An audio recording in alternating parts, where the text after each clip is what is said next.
Ryan, তোমাকে আমি কতক্ষণ ধরে লিখতে বলছি, তুমি তোমার একটা কথা শুনতেছো না। এবার কিন্তু আমার মেজাজ খারাপ হয়ে যাচ্ছে, আমি কিন্তু তোমাকে মারতে বাধ্য হবো। বাচ্চাকে পড়াতে বসলে মায়েরা তো অধৈর্য হইলে হয় না। আসছে জ্ঞানের কথা শোনাইতে।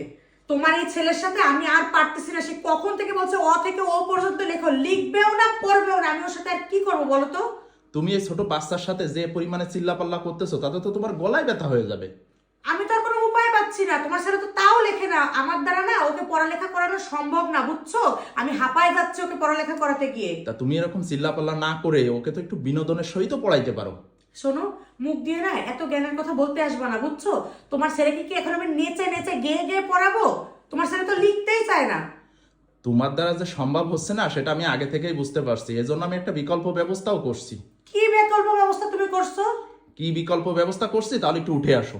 কি উঠবো তাই বলো তো? তোমার এই ছেলের জন্য আমার মাথা মেজাজ এ নাও, গরম আছে। এ নাও তুমি দেখো। কি এত বড় বাক্স, কি আবার নিশ্চয়ের জন্য খেলনা নিয়ে আসতো? মানে ছেলের সর্বনাশ তো তুমিই করলা।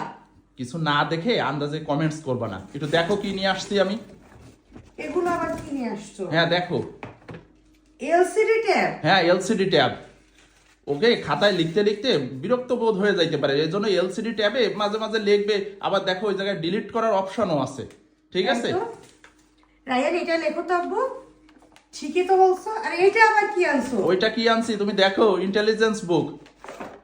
বাবা, মানে তুমি যে ছেলের পরিমাণে জন্য? চিল্লাপাল্লা করে পড়াশোনা করাচ্ছ, তা আমার তো বিকল্প পথ আমার মানে বের করতে হয়েছে, না হলে তো ছেলে পড়াশোনা থেকে বিরত হয়ে যাবে। কি অবস্থা তোমার? এই বইটা কি চার্জে দিতে হবে না? হ্যাঁ, হ্যাঁ, দেওয়ার চার্জে পরে দেওয়ার পরে। এই যে অতে প্রেস করলে অ হবে, আ হবে। বাহ, দারুণ জিনিস তো। এটাই তো অ আ হ্রস্বই দীর্ঘ থেকে এবিসিডি সবই আছে। পুরাটাই আছে। আচ্ছা, এর ভিতরে আর কি জানি একটা আছে মনে হলো। কি জানি মনে হলো, দেখো। ভ্যাকিউম ফ্লাক্সের?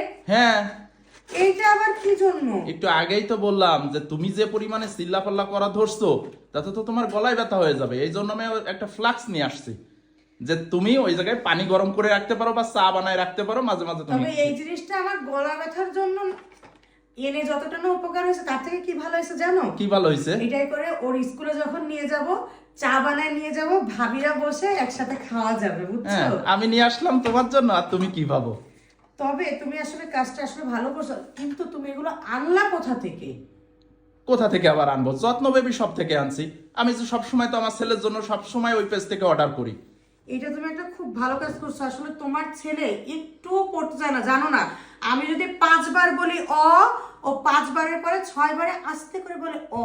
মানে আমিও না আসলে এরকম বিকল্প কিছু খুঁজতেছিলাম, ওই যে জন্যই যাতে ও ইন্টেলিজেন্স পড়তে বুকটা নিয়ে আসছি। আগ্রহী হয়। আর দেখো, তোমার ছেলেকে ট্যাবটা দেওয়া মাত্রই দেখো কতগুলা লিখে ফেলছে অক্ষর। ঠিক বলছো, দেখো অ থেকে ও পর্যন্ত পুরো লিখে ফেলছে। আর দেখছো, তুমি তো আর বলতেছিলা আমি খাতায় লিখতে সন্ধ্যা চাচ্ছে না। থেকে চিল্লাচ্ছি ওর পিছনে যে লেখো লেখো লেখো। যাক, এক লাস্ট তুমি আমাকে বাঁচাইলা এই জিনিসগুলো অর্ডার করে এনে। এবার যদি তোমার ছেলে একটু পড়ালেখা করে, আল্লাহ বাঁচাইছে আমাকে।